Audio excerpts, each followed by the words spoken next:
Doin recebeu relatórios dos Shadows Garden que atacou a fortaleza Saisho, mesmo ele se movendo com cuidado para que ninguém conseguisse perceber as suas ações. Ainda assim, eles quase roubaram o Anel Hereditário, que é um anel muito importante para ele. Pro Doin, o Shadows Garden agora está sendo mais do que apenas um incômodo. Por causa do Shadow, por exemplo, seus planos para o torneio do God of War foram totalmente forçados a parar, e ele teve que tomar outras medidas aí para poder continuar com tudo. O culto finalmente decidiu levar a destruição de Shadows Garden a sério então, mas Doin, que tinha visto o poder do Shadow, ele meio que sentiu que eles ainda não levaram a sério quanto deveriam levar, e por isso é que eles ainda não conseguiram chegar à base dos Shadows Garden, porque tinha muita pouca informação sobre eles. O Doin sabia muito bem que isso era parte da negligência do culto, e o culto ainda acreditava que o mundo girava em torno das suas mãos. Mas ainda assim, ele tinha um anel hereditário, como a gente comentou. Agora tudo que ele tinha que fazer era obter o direito da herança de Rose Oriana. Mas esses planos aí foram completamente quebrados mais uma vez pelo Shadow, que ocasionou um desastre gigantesco.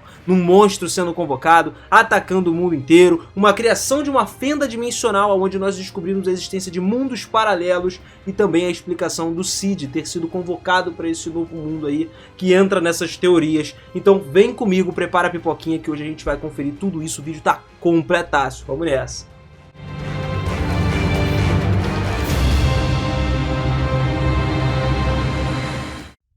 Fala seus otakus, beleza? Eu sou o Miras e sejam muito bem-vindos a mais um vídeo aqui do canal. Tudo correu bem até o Doin usar o rei lá como fantoche graças ao auxílio da rainha. Mesmo percebendo o perigo, o rei tinha modificado o anel hereditário e agora a dona do anel era quem? Rose Oriana. Então o Doin não podia usar esse anel se ele não se casasse com ela primeiro. Quando o trabalho no reino da Oriana foi concluído, Doin garantiu o 12º lugar na mesa redonda. Isso foi apoiado justamente pelo Sir Mordred, o 9º assento. Então era certo que Doin se juntaria à facção do Sir Mordred justamente na luta pelo poder do culto. Atualmente, o histórico de Doin apenas permitia que ele ficasse na parte inferior da mesa redonda ali, mas assim, com o sucesso dessa missão dele, ele poderia se juntar a uma facção muito mais alta, mas por enquanto apenas tinha que obedecer o que ele tinha que fazer. O culto não era um lugar onde uma posição é estática, a gente sabe disso, então ele tem oportunidades de promoção lá dentro. Só que o fato dele ter perdido o anel e a Rose ter mostrado a verdade pra todo mundo, né, com o holograma do pai,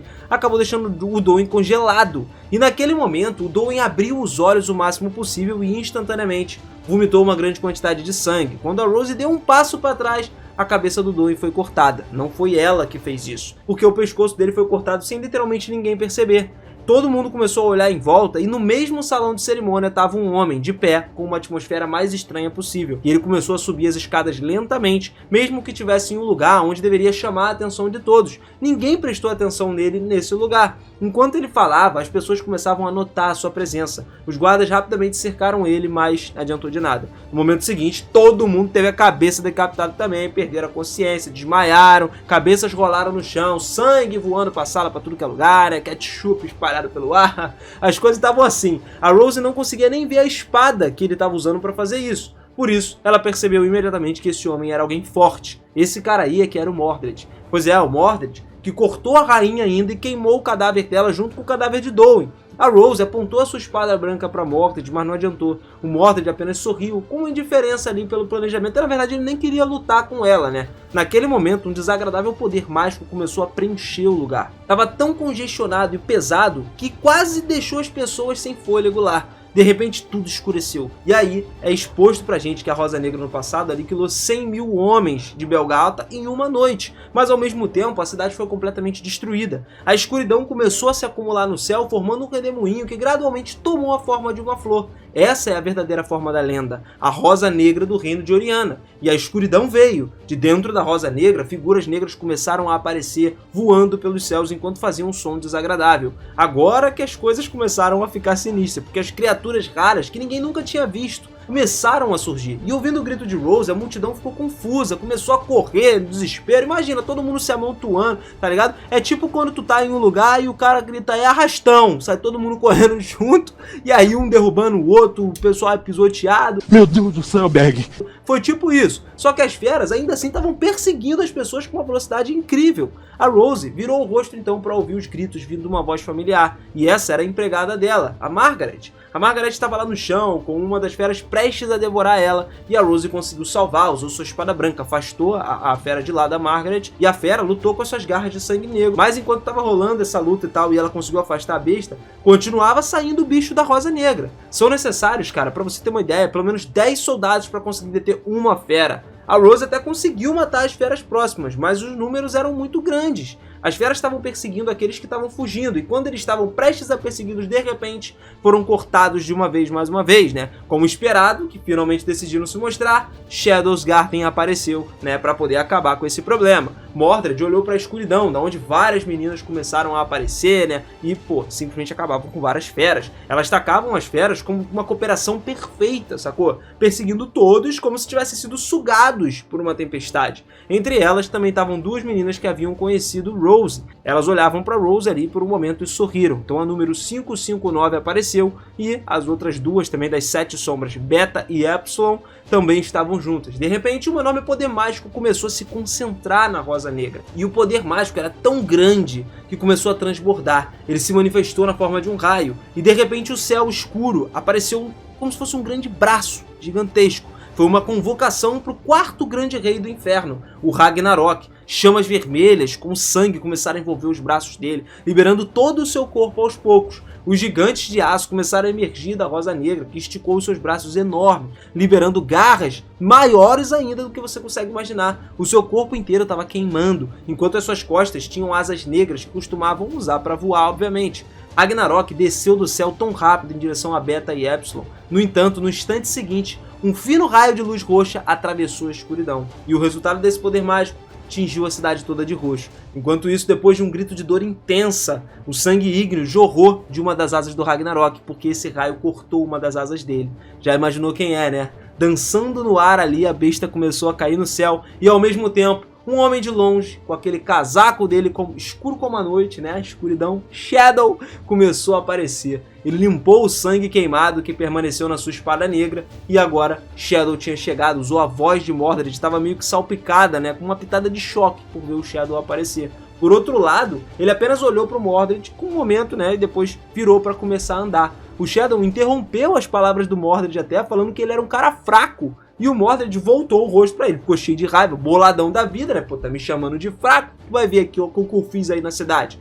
Enquanto isso, o Shadow continuava se afastando, indo pra longe, estava querendo saber de nada. Lá estava ele, com o Ragnarok, que havia perdido uma asa. O monstro caiu perfeitamente na periferia da capital, e o Shadow concentrou seu poder mágico roxo e colocou em volta dos pés desse monstro. Então, ele pulou nas sombras. Com um grande impulso, ele também conseguiu cruzar o céu escuro através de todas essas chamas e alcançar os arredores da cidade, enquanto os traços do seu poder roxo permaneciam no céu. A Rose engoliu em seco e observava enquanto o poder mágico de Mordred começava a aumentar gradativamente. Mordred é uma pessoa forte, é uma coisa anormal para ele, né? Mas as 7 sombras também da Shadowsgarden são pessoas anormais. Então, 3 delas sacaram as suas espadas. Assim, a batalha entre 2 das 7 sombras e Mordred começou. Passo a passo, no meio ali, todo mundo, Beta e Epsilon, começaram a diminuir a distância com Mordred, então as duas pararam ao mesmo tempo. Beta e Epsilon permaneceram em uma posição triangular ao redor do Mordred ali, e eles não se aproximaram mais, como se algo estivesse parando as duas.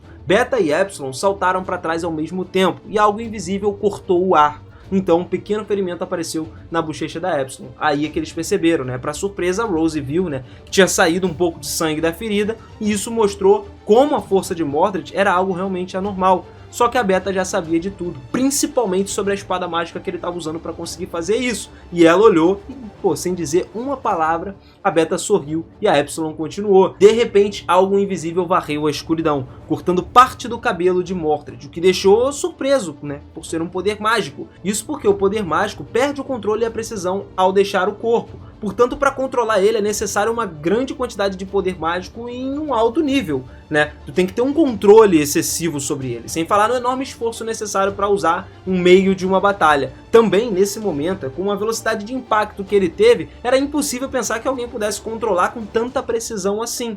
Afinal, se fosse tão simples, todos os espadachins mágicos do mundo conseguiam atirar suas espadas e lutar usando o seu poder mágico. Por várias razões, o Cid tinha decidido testemunhar a ascensão de Ruler Rose de longe, mas de repente a cena se transformou num pânico de invasão de monstros. Esse era basicamente um evento onde uma besta das trevas tentava bloquear o nascimento de um novo governante. O Velho Ruivo convocou esse morcego gigante para bloquear o nascimento de um novo rei. Não importa a época ou o mundo, sempre tinham lutas pelo poder, independente do que seja. Isso a gente já tá cansado de ver. O Cid começou a falar com o morcego que tava com raiva, né, porque tinha cortado as asas dele, ele, rosnou de volta. Parecia que não bastava apenas cortar suas asas, né, ele havia meio que regenerado rapidamente e a quantidade de poder mágico do cara era incrível, né, do monstro. Se continuasse a luta assim, a batalha terminaria com apenas um choque de forças. O mais forte venceria. Embora esteja tudo bem pro Cid, sem problema, né? Eu até duvido que nós tenhamos realmente um conflito entre eles dois. Então ele pensava o quê? Sendo uma eminência das sombras, ele deveria derrotar esse cara de qualquer maneira. Da maneira mais graciosa possível, né? E a primeira coisa que fez foi justamente voltar um pouco para trás. Porque as garras afiadas do cara cortavam o espaço onde estavam alguns segundos atrás. E aí ele teve que pular pro lado.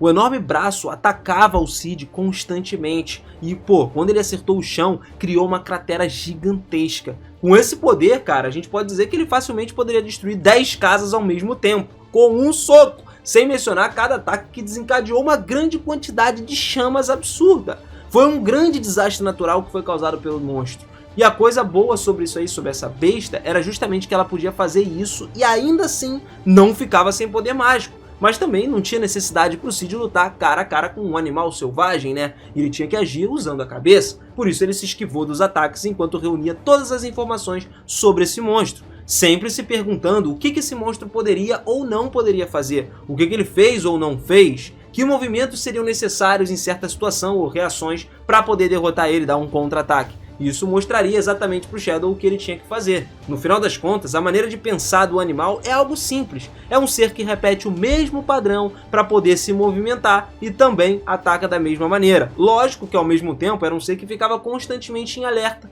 quando recebia algum dano. Claro que às vezes a gente tem criaturas que fazem ataques aleatórios. Então por isso o Cid decidiu evitar os ataques enquanto se concentrava nessa resposta aleatória deles. Era uma perda de tempo ele tentar cortar a besta com uma quantidade extravagante de poder mágico, porque provavelmente a besta se regeneraria. E também é aquilo, não tinha tanta necessidade dele arriscar muito se o padrão geralmente for um ataque de corrida. Lentamente o solo começou a ficar oco. O Cid foi aprendendo todos os padrões de movimento, né, do bastão do fogo, era como se ele estivesse dançando com o demônio, então a hora de agir de repente chegou. A cauda do morcego começou a brilhar bem na frente dele e as chamas bloquearam a visão do Cid.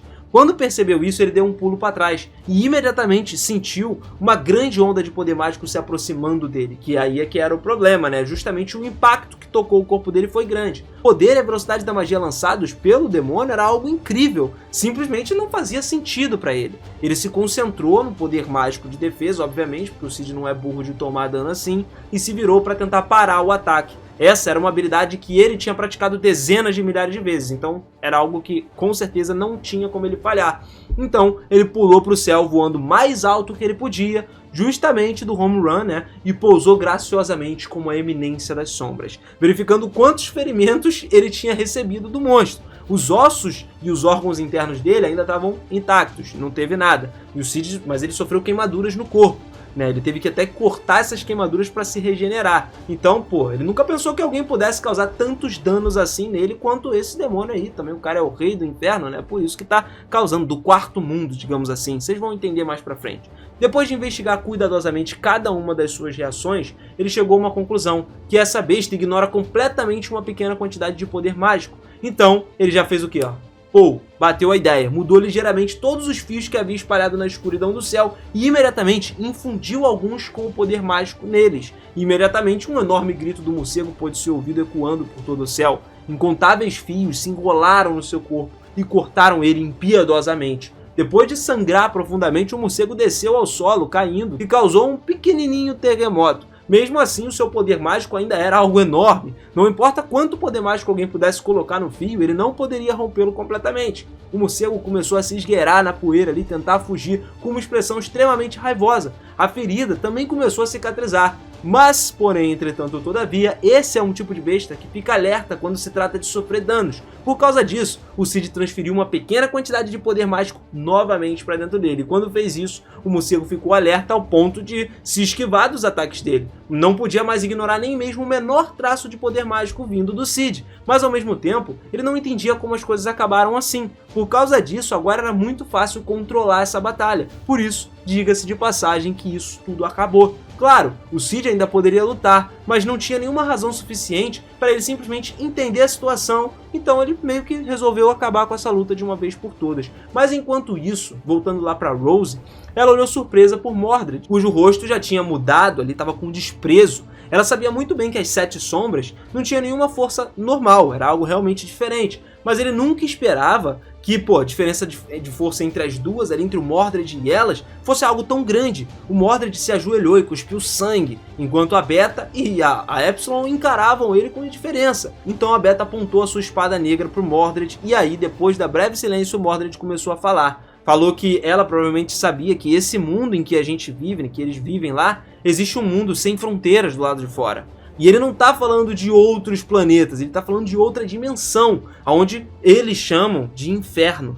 Nas margens desse mundo existem muitos outros mundos diferentes. Um mundo onde o gelo reina por toda parte, outro em que contém veneno, que não é capaz de permitir a vida, um mundo onde o fogo arde dia e noite, um mundo vazio, onde não tem cor, não tem som, não tem nada, e também um mundo onde vivem os monstros fortes. Todos os mundos lá fora são considerados o inferno, porque isso é dentro de uma camada, de um universo. É o All-Hell, gira em torno justamente de um único ponto, com o seu centro. E aí, nesse momento, a Beta começou a se perguntar, o que está no centro?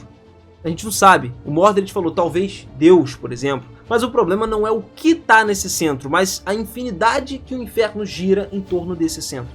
Eles continuam andando em círculos por anos. E o Mordred fez 2 círculos com os dedos, girando à medida que se aproximavam. E então, quando eles chegavam um perto do outro, tinha uma explosão. Ele disse batendo lá os 2 círculos um no outro. É um momento em que esses incontáveis mundos começam a se colidir um com o outro. Quando isso acontece, o impacto causa uma fenda no mundo, onde 2 mundos diferentes podem se conectar. O que aconteceu exatamente com o Japão, depois que o Cid foi enviado para esse novo mundo reencarnado. Como resultado, 2 mundos diferentes interveriam um no outro. Por exemplo, quando a gente revisa o registro da Terra de 10 milhões de anos no passado, lá dá para perceber que naquela época o poder mágico do mundo não existia, não tinha nada, em nenhum lugar do mundo. Então, da onde veio esse poder mágico? Do inferno. O poder mágico não apareceu nesse mundo durante a noite, simplesmente, dormi e acordei com o poder mágico. O poder mágico veio do mundo exterior, o mundo dos demônios, quando conectado com esse mundo que eles estão agora, dando a eles uma grande quantidade de poder mágico também. Como resultado, a ecologia nesse mundo sofreu uma mutação drástica. Justamente o que aconteceu com o Cid mais uma vez. Ele não tinha poder no mundo passado, ele queria ter, mas não tinha. E nesse mundo ele veio cheio dos poderes. Por quê? Porque ele ganhou essa força quando ele veio junto com uma colisão do planeta. Isso é uma teoria, tá, galera? Anteriormente o mundo era dominado por dragões. Tudo que existia hoje são apenas as sombras daquelas chamas dos dragões antigos. Mordred dizia isso. Mas os dragões, de vez em quando, eram extintos. Sim, a gente está falando de 10 milhões de anos no passado da história, Eles não conseguiam se adaptar ao poder mágico que foi lançado ao mundo, pelos próprios demônios. E aqueles que se adaptavam e evoluíam, eles não eram dragões, são os humanos. As 2 garotas do Shadows Garden então começaram a sentir, enquanto ouviam as palavras do Mordred. Então a gente tem aqui 2 hipóteses, segundo o Mordred, sobre as origens dos monstros. Um deles é bastante conhecido na teoria científica, eles eram animais desse mundo que foram transformados por poderes mágicos. Só que essa hipótese, cara, tem muitas inconsistências. O principal é que os monstros e os animais são biologicamente diferentes. Além disso, será que seria possível um animal se transformar em um monstro apenas com poder mágico? Parece ser algo impossível de acontecer, segundo eles. Os monstros vivem por um motivo diferente dos humanos, e ao mesmo tempo por leis diferentes das dos animais. Então assim, imaginando que talvez eles não fossem os únicos que tinham vindo de um outro mundo, talvez os humanos também vieram desse lugar de uma outra forma. Aí é que a gente começa a pensar no Cid também, porque há muito tempo reinos inteiros desapareciam durante a noite. E aí você passa a se perguntar, para onde que eles foram? Por exemplo, Atlantis, que sumiu do mapa no mundo do Cid agora. Foi pro mundo dos demônios. Essa seria a resposta mais próxima. Então, o mundo deles e o mundo do diabo, que seria um meio que universo paralelo, né, estariam constantemente em contato, em distração um do outro. E o culto dos diabolos, que são os demônios diabolos, vem justamente do mundo dos demônios. Eles estão lá observando todo esse mundo e chamando eles de inferno o mais próximo possível. E fora que ele está mais baixo do que o quarto inferno, que é da onde o Ragnarok é o rei. A família real do reino de Oriana, cara, é o que tem o sangue herdado dos heróis que derrotou os demônios dos diabolos. Então eles querem esse sangue justamente para experimentação, é claro. Dentro da família real, a Rose é aquela que nasceu com o maior poder mágico possível. Naquele instante, outra massa de chamas então caiu do céu. Primeiro as asas, que caíram como uma flor murcha. Depois 2 pernas e uma cauda. Elas caíram miseravelmente como galhos mortos de uma velha árvore. E finalmente um torso caiu na frente do Mordred, ao lado de um homem com uma túnica preta, que era o Shadow. Daí a gente encaixa justamente naquela parte que eu tava falando, que ele pôs um fim nessa batalha. Foi isso que ele fez. As feras que atacavam a cidade também foram exterminadas. Na verdade, eles foram cortados ao mesmo tempo em que o nascer da Rosa Negra veio. Então assim, todas as garotas do Shadow's Garden estavam esperando pelas feras, por isso elas conseguiram caçar cada uma delas. E de repente, depois disso tudo, o Mordred foi lá e arregalou os olhos e começou a devorar a carne de Ragnarok.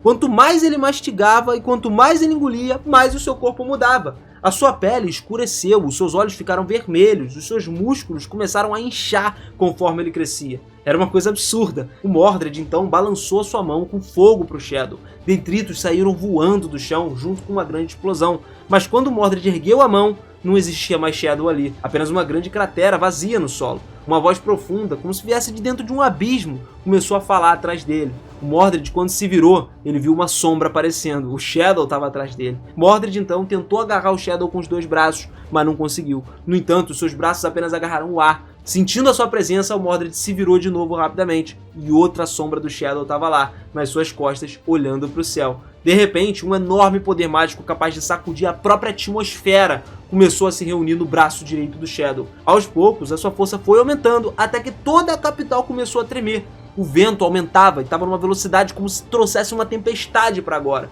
O trovão ribombou, o relâmpago cintilou como se fosse uma cobra. E lá, no meio de um mundo onde o poder mágico estava basicamente absorvendo tudo ao seu redor, as pessoas tiveram um vislumbre de uma luz roxa.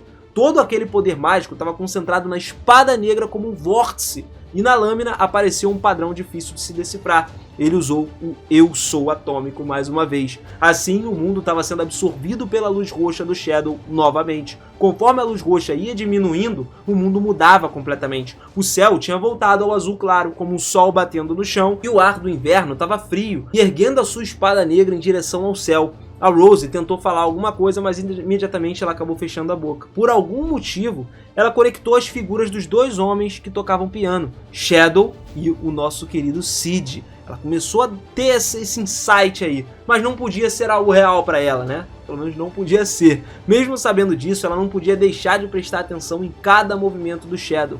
A Beta e a Epsilon olharam para o céu, onde o Rosa Negra estava completamente despedaçada.